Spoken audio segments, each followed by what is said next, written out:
Hi friends, எல்லோரும் எப்படி இருக்கீங்க? நல்லா இருக்கீங்களா? இப்போ நான் காலையில் எங்கே இருக்கேன் பார்த்தீங்கன்னா, நான் வச்சுருக்க சின்ன சின்ன செடிங்களுக்கு இடையில தான் நின்றுட்டுருக்கேன். எதுக்காகனா, நேற்று மழை வந்தது, நல்லா மழை வந்திருக்கு, ஓரளவுக்கு பரவாயில்ல. அவ்வளோ வெயில் அடிச்சதுக்கு கொஞ்சம் நிறைய இடத்துல மழை பெஞ்சிருக்கு சொன்னாங்க. உங்கள் ஊர்லேயும் மழையான்னு சொல்லுங்கள், கமெண்ட் பண்ணுங்கள். பார்த்திங்கன்னா மழை பெஞ்சதால் கொஞ்சம் செடிங்களாம் வைக்கலான்னு வந்திருக்கேன் நான். நிறைய செடி வச்சு காஞ்சி போயிடுச்சு. இப்போ கொஞ்சம் மிளகா செடிங்களாம் சின்ன சின்னதாக வந்திருக்கு. அதை எடுத்து நம்ம ஒரே இடத்துல நிறைய 10 செடி இருந்தால் அது முளைக்காது. தனித்தனியாக எடுத்து பிடுங்கி வைக்க போகிறோம். அது சின்னதாக எனக்கு தெரிஞ்ச அளவுக்கு ஒரு பாத்தி மாதிரி கட்டி வைக்கிறோம். அதை அந்த வீடியோவில் பார்க்க போகிறோம். இப்போ நிறையா செடி பூ பூக்க ஆரம்பிச்சிருக்கு. பார்த்திங்கன்னா கறிவேப்பிலை பாருங்கள், நான் நல்லா உடச்சி விட்டுட்டேன். அது உடச்சதுக்கப்புறம் தான் நல்லா துளிர் வந்திருக்கு. அதனால் இது ஒரு சீசன் போனதுக்கப்புறம் உடச்சி விடுங்க. நல்லா ஃபுல்லாக உடச்சி விட்டுட்டேன். இது உடச்சி விட்டதெல்லாம் பாருங்கள், நல்லா துளிர் வைக்கிருக்கு. மல்லியும் பாருங்கள், பூ வைக்க ஆரம்பிச்சிருக்கு.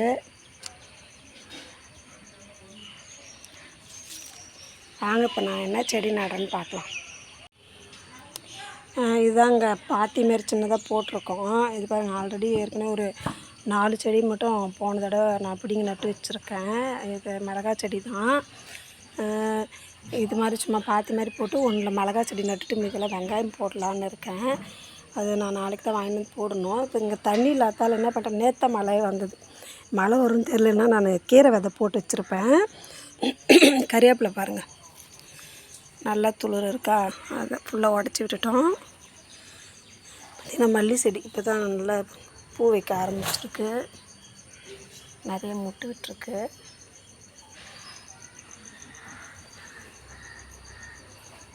மல்லிப்பூ வைக்க ஆரம்பிச்சிருக்கு. நல்லா ஓரளவுக்கு பரவாயில்லைங்க மழை. இது பார்த்திங்கன்னா நான் புதினா என்ன பண்ணிட்டேன், இப்போ தண்ணி இல்லைல்ல, இப்போ தான் மழை.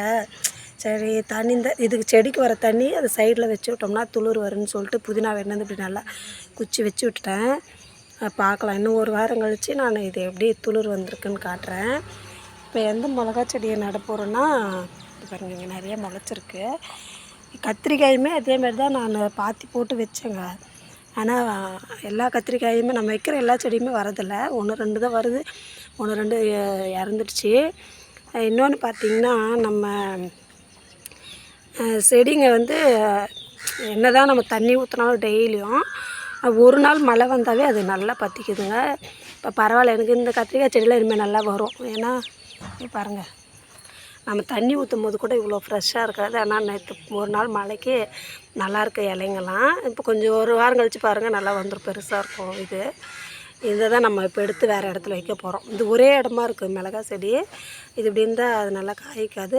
இந்தமாரி தனித்தனியாக பிடிங்கி வைக்கணும். அதனால் இப்போ அதை தான் நம்ம பாத்தி போட்டு எடுத்து வைக்க போகிறோம். இது பார்த்திங்கன்னா வெள்ளை சாமந்தி. நாங்கள் ஒரு பெரிய செடி வச்சுருக்கேங்க. இங்கே கொஞ்சம் சின்னதாக முளைச்சிருந்தது நிறையா. அது பக்கம் இருக்கிறவங்களுக்கு கொடுத்துட்டு இது ஒன்று நானும் தனியாக எடுத்துன்னு வந்து வச்சுருக்கேன். வெள்ளை சாமந்தி இதுவும் இப்போ கொஞ்சம் நல்லா பற்றிக்கும். எப்பவுமே நம்ம மழை வரத்துக்கு முன்னாடி, நமக்கு இப்போ சீசன் இல்லாதால தெரியாது எப்போ மழை வரும்னு. மழை வரத்துக்கு முன்னாடி மழை காலத்துலேயே கொஞ்சம் முன்னாடி செடிங்க போட்டோம்னா அந்த மழை வரும்போது செடிங்க நல்லா பற்றிக்குங்க. நல்லா துளிர் வரும். அந்தமாதிரி டைமாக பார்த்து வைங்க செடிங்க வைக்கிறதா இருந்தால். இல்லை நம்ம ரொம்ப நாள் தண்ணி ஊற்றிட்டே இருக்கணும், இல்லை தண்ணி நிறையா இருந்தாலும் நல்லா செடிங்க வரும். நமக்கு தண்ணி பிரச்சனை இருக்கிறவங்க கொஞ்சம் கஷ்டமாக தான் இருக்கும் செடி வளர்க்க. எனக்கு கத்திரிக்காய் செடி பார்த்திங்கன்னா அது இங்கே நான் ரெண்டு வச்சிட்டேன். ஒன்று வருமா ஒன்று வராதா அப்படின்னு வச்சுட்டேன் பக்கமாக. ஒன்று இங்கே ஒரு 6-7 செடி தான் முளைச்சிருக்கு. இது 2 மிளகா செடி. டையரத்துல இந்த பிடிங்கி போய் வச்சோம்னா இந்த மிளகா செடிங்கெல்லாம் வந்துடும். ரொம்ப குட்டியாக தான் இருக்குது, இன்னும் கொஞ்சம் பெருசாகணும். நம்ம பெருசாக இருக்கிறத மட்டும் இப்போ எடுத்துக்கலாம். இந்த மாதிரி நல்லா வேரோடு வரணும். அப்போ தான் எடுத்துகிட்டு வைக்கிறதுக்கு நல்லாயிருக்கும். வேர் பிடுங்காமல் அப்படியே கரெக்டாக வேரோடு எடுத்து பிடிங்கி போய்ங்க. இவ்வளோ செடி தான், நான் ஒரு 5 செடி தான் பிடிங்கிட்டு போய் வைக்க போகிறேன். இது மீதெல்லாம் கொஞ்சம் கேப் இருக்குது, அது அங்கேயே வரட்டும்னு விட்டுட்டேன். ஏன்னா அது இன்னும் கொஞ்சம் பெருசானதுக்கப்புறம் எடுத்து வச்சுக்கலாம். இந்த 5 மிளகா செடி மட்டும் தான் எடுத்து வைக்க போகிறேன். இது பார்த்திங்கன்னா காராமணி. காராமணி பார்த்திங்கன்னா ஒரே இடத்துல நிறையா வந்துடுச்சு. இதுக்கு இடையில மிளகா செடி இருக்குது. இது பிடிங்கிடலான்னு இருக்கேன், ஏன்னா இது இங்கே வராது. நான் காராமணி போட்டு அழுத்திட்டுருக்கேன் அந்த செடிங்களை. அதால் அதையும் பிடிங்கிடலாம். அது கொஞ்சம் பெருசாகவே இருக்குது, தெரியுதுங்களா?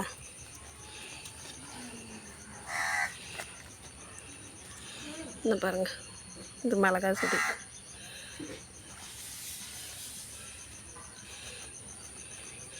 இது ஒன்று கொஞ்சம் பெருசாக இருக்குது பாருங்கள், மிளகா செடி தான் இதுவும். செடிங்களுக்கு எப்போயோ கேப் இருக்கணுங்க, ஒரு செடிகளுக்குள்ளே ஒரு செடி இருந்தால் வராது.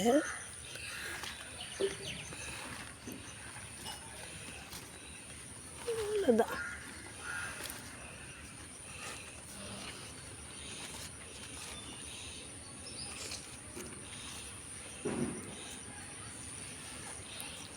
இவ்வளோதாங்க. இந்த மிளகா செடி தான் இப்போ நம்ம நட்டு வைக்க போகிறோம். இது பார்த்திங்கன்னா மாங்காய் கன்று, இது தானாக அதுவே வந்தது, பார்க்கலான்னு விட்டுட்டோம் எப்படி வருதுன்ட்டு. இப்போ பாருங்கள், இது ஃபுல்லாக நான் இப்போ பாருங்கள் பாத்தி போட்டோம் இல்லைங்களா, அதில் ஃபுல்லாக நட்டு வச்சிட்டேன். ஃபுல்லாக மிளகா செடி தான்,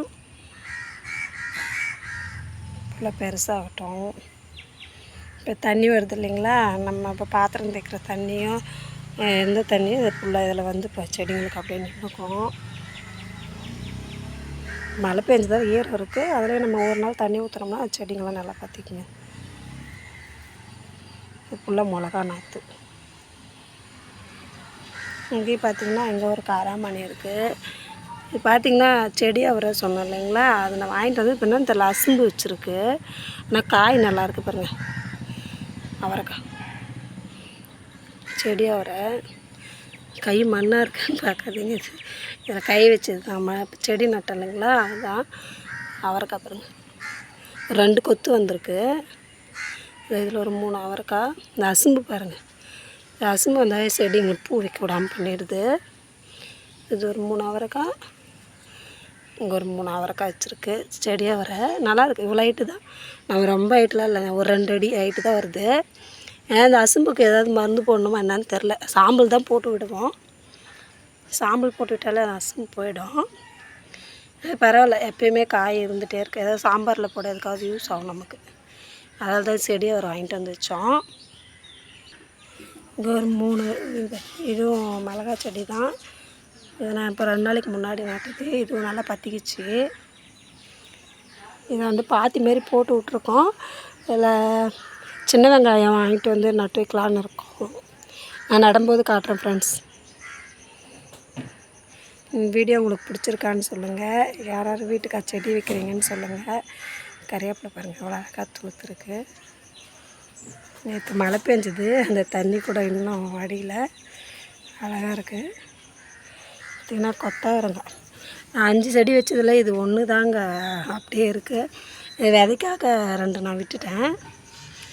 இதில் பரவாயில்ல, கொத்தவரங்காய் வச்சுட்டே தான் இருக்குது. ஆனால் ஒரு 2 செடி தான் இருந்தது. பார்த்திங்கன்னா தக்காளி நான் ஒரு 10 செடியாட்டம் நட்டோம், ஒன்று கூட வரல. என்னன்னு தெரியல, நோய் வந்த மாதிரி ஆகிப்போச்சு. அதெல்லாம் எல்லாம் பிடிங்கி போட்டு இந்த மாதிரி இருந்தால் இதுக்கு மேலே இது வராது. இது அவ்வளோதாங்க, இது நோய் வந்தால் எவ்வளோ செடி பாருங்கள் பிடிங்கி போட்டேன் நான் தக்காளியை. இந்த இடம் மட்டும் நம்ம க்ளீன் பண்ணோம்னா கொஞ்சம் நல்லா நீட்டாக பாத்தி போட்டு செடிங்க வைக்கிறதுக்கு யூஸ் ஆகும். இது ஒரு செடியில் மட்டும்தான் பாருங்கள் ஒரே ஒரு தக்காளி, அதுவும் செடி நல்லா இல்லை. துளசி வந்து நிறைய இருக்குது. எனக்கு துளசி வந்து வீட்டுக்கு இருக்கணும், அதாவது நான் துளசி செடி ஒன்று கூட எடுத்து போட மாட்டேன். ஏன்னா நமக்கு நல்ல ஆக்சிஜன் அதுலேருந்து வருதுன்னு சொல்கிறாங்க, அதனால் நான் அதை அப்படியே விட்டுருவேன். இதெல்லாம் கொஞ்சம் செடிங்களை கொஞ்சம் அவ்வளோதான். இது கனகாமரம் பார்த்திங்கன்னா இந்த கலர் மாறினா அதுக்கப்புறம் செடிங்க கொஞ்சம் மறுபடியும் புதுசாக தான் அது வரும். இது பூ அதுக்கப்புறம் அறுவடை ஆகிடும்னு நினைக்கிறேன். இது அதுக்கப்புறம் இதெல்லாம் கொஞ்சம் எடுத்துகிட்டு நல்லா நீட்டாக பாத்தி போட்டு இவ்வளோ இடம் இருக்குது. இதெல்லாம் செடி வைக்கிறது இன்றைக்கி தான் க்ளீன் பண்ணி விட்ருக்கேன். நிறைய கண்ணாடிங்க, அப்புறம் போன தடவை கை கிழிச்சிடுச்சிங்க, நிறைய எனக்கு ரத்தம் வந்துடுச்சு. கண்ணாடிங்க குப்பைங்க தான், அதெல்லாம் செடிங்க நல்லா வரும். நம்ம அது க்ளீன் பண்ணி எடுத்து போட்டதுக்கப்புறம் தான் செடிங்களே வைக்க முடியும். இதுவும் கீரை, இதெல்லாம் பார்த்திங்கன்னா கீரை, இங்கே கீரை தான் போடலான்னு இருக்கேன்.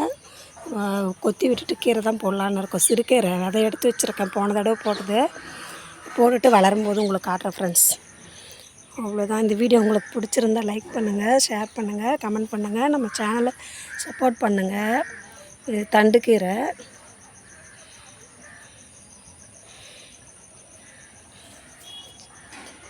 சேனல் பிடிச்சிருந்தா சப்போர்ட் பண்ணுங்கள் ஃப்ரெண்ட்ஸ். இது அவரை கொடி அவரை தெரியலைங்களா, அவ்வளோதான். இது அறுவடை ஆகிடுச்சு. ஒரு சில காய் தான் இருக்குது, 1 2 இப்போ பூ வைக்குது. இது வந்துட்டு தான் இருந்திருக்கோம். எலிங்க வந்து விட மாட்டேங்குது, எலிங்க கடிச்சு வச்சிருது. அதனால்